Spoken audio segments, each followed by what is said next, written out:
Yari ang nagapanguna nga mga balita sa bulan sang Setyembre.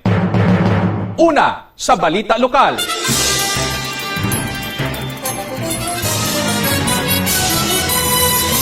Naghabuyanay sang mga matigdas nga pahayag sanday Iloilo City Mayor Raisa Triñas kag Iloilo City Lone District Representative Jamjam Baronda may kaangtanan sa mga proyekto nga amo ang ginatudlo nga nagapalala pa sang pagbaha sa syudad. Ginhangkat ni Mayor Triñas si Baronda kag ang Department of Public Works and Highways Region 6 nga ipagwa ang kumpleto nga listahan sang tanan nga mga proyekto nga ginapatuman sa syudad halin sang tuig 2019. Nagbalos naman si Baronda kag ginhangkat ang alkalde nga ipagwa ang listahan sang tanan nga mga proyekto ilabi na sa tion sang iamay nga si Anay Mayor kag Congressman Jerry Triñas. Ginpaulan ang mga dalagko nga papremyo sa Grand Draw sang swerte sa palengke promo balde-baldeng papremyo na may cash pa 2025 sang Bombo Radio kag Star FM. Dululungan ini sa 25 ka mga key areas nationwide kung sa diin mayara sang Bombo Radio kag Star FM stations. Kada area may winner sang 30,000 pesos, 15,000 pesos kag 10,000 pesos nga cash. Kag tatlo ka consolation prizes nga tag 5,000 pesos. Diri sa area sang Iloilo, ang winner sang 30,000 pesos nga cash amo si Melanie Refugio, 54 anyos, sang Bantud La Paz, Iloilo City. 5,000 pesos, 10,000 pesos, 15,000 pesos, 20, 25, and 30,000 pesos. Basta Radio, Bombo, Star FM. it's all for you. Masobra sa 8 million pesos ang total prizes nationwide nga napanagtag sa kabugusan nga swerte sa palengke promo 2025. Balde-baldeng papremyo na, may cash pa sang Bombo Radio at Star FM. Ginhingadlan si Uswag Ilonggo Representative Jojo Ang nga ginaaligar isa sa nagapangayo sang porsyento sa kada proyekto ukon kickback.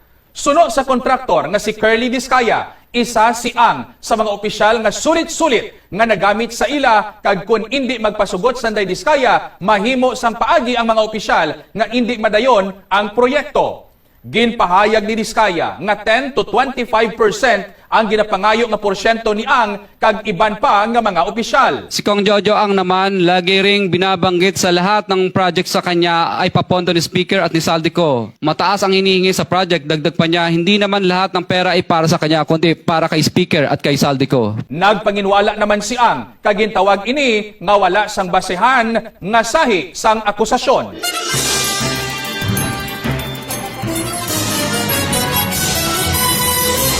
Sa Balita Nasyonal. Nag-resign si Manuel Manny Bonoan bilang tiglikom sa Department of Public Works and Highways.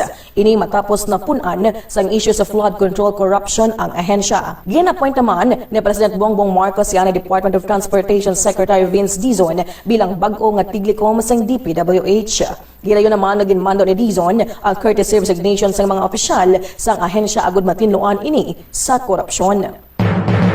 Pareho nga ginislan ang liderato sa Kamara kag Senado samtang mainit ang isyu sang korupsyon sa pungsod. Sa siniman nga bulan, pareho nga na-implicate sa isyu sang flood control corruption sa anay Senate President Cheese Escudero kag anay House Speaker Martin Romualdez. Sa Senado, ginkakas si Escudero bilang leader sang upper chamber kag nagbalik naman bilang Senate President si Vicente Tito Soto III. I, Vicente C. Soto III, having been elected to the position of Senate President, do hereby solemnly swear that I will well and faithfully discharge, to the best of my ability. Sa Kamara, nag-resign si Romualdez bilang Speaker. Nagbulos bilang House Speaker si Isabela Representative Faustino Boji D. III. I, Faustino Boji D. III of the 6th District of Isabela, having been elected as Speaker of the House of Representatives. Nangin sunod-sunod ang eksplosibo nga mga testimonya sa mga kontraktor kag anay mga engineer sa Department of Public Works and Highways. Lakip sa nag-atubang sa Senate Blue Ribbon Committee hearing amo ang mag-asawa nga si Curly kag Sara Discaya. Ginhingad nilang mga opisyal, kongresista kag mga senador nga may kahilabtanan sa flood control scandal. Ginaako man sang mga Discaya nga nagapanag-iya ini sang siyam ka construction companies nga nagbid sa DPWH. Nabulgar man Giingan nga may mga tion pa nga ilaman nga kompanya ang nagabid batok sa isa ka isa agod nga makabulsa sang proyekto sang gobyerno. It is common knowledge that you own 9 companies. Am I correct? Yes po. Hanggang ngayon, up to now, you own these 9 construction companies. Yes po. Migos Project, Wala po. sigurado ka? Opo. Diriman nga bulan, nagwa ang mga pangalan na Cheese Escudero, Jinggoy Estrada, Joel Villanueva, Nancy Binay, Bong Revilla, Elizalde Zaldi Co, Henry Alcantara, Bryce Erickson Hernandez, JP Mendoza, kag madamo sang iban pa. Gintukod ni President Bongbong Marcos ang Independent Commission for Infrastructure agod nga mag-imbestigar sa mga korupsyon sa mga proyekto sa infrastruktura. Ginhatagan ini sang mandato nga magtipon sang ebidensya, magpatigayon sang hearings, mag-issue sang subpoena, magrekomendar sa pagpasaka sang kaso kag iban pa. Mas sobra 100,000 ka mga Pilipino ang nagupod sa dako nga hublag protesta sa nagkalain-lain nga bahin sang pungsod agod isinggitan ang ila ka akig sa ginaaligar korupsyon sa government flood control infrastructure projects.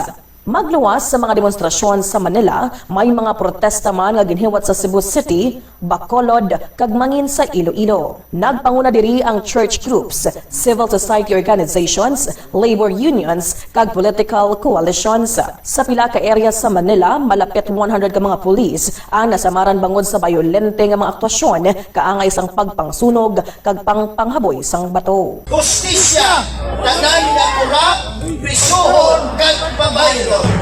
Ang tao, ang bayan, kasama ang simbahan! Hinahamon ka namin, Pangulong Bongbong Marcos, kung gusto mong magkaroon ng magandang legasiya, ang pangalan mo, ipakulong mo lahat ng magnanakaw. Nakatingin kami sa iyo, Pangulong Bongbong Marcos. Patay ang 79 ka mga tawo matapos gintayog sa magnitude 6.9 nga linog ang Bugo City, Cebu sa ulihing nga adlaw sang Setyembre. Magluwas sa mga napatay nga lunsay halin sa Central Visayas, malapit man sa 600 ang mga nasamaran. Malapit sa 127,000 ka mga balay ang naguba.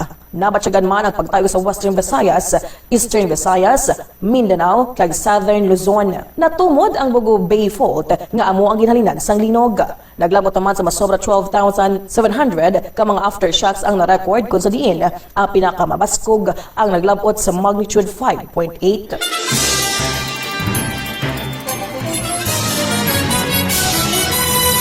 Sa balita international, ginigo sang long-range airstrike sang Israel ang Doha nga mo ang capital sang Qatar. Gintarget ang liderato sang Hamas antes ang pagsinapol para sa ceasefire proposal sa Gaza. Hindi magdubo sa anong katawo ang patay, lakip na ang Qatari security official.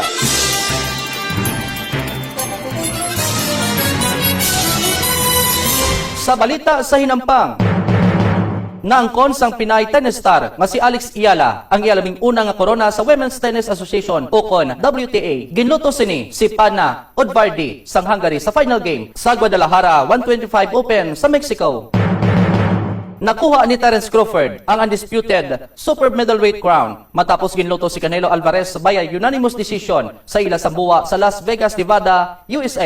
Siya ang unang male boxer sa 4-belt era nga nakauyat sa undisputed status sa 3 ka magatuhay nga weight divisions. Nagsaka naman ang iya undefeated record sa 42 wins. Nagtaliwan sa edad nga 46 ang kilala nga world boxing champion nga si Ricky The Hitman Hatton. Nasakwan si Hatton sa sulod mismo sang iya puluyan sa Greater Manchester, United Kingdom. Nagagawa sa investigasyon nga nagpanginmatay ang among nga premyado nga boksidor.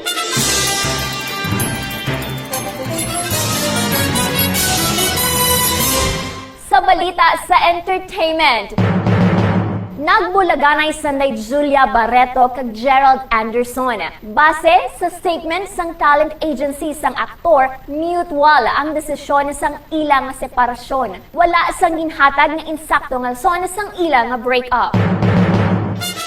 Imo na batian ang nagapanguna nga mga balita sa bulan sang Setyembre. Masunod na nagapanguna nga mga balita sa bulan sang Oktubre.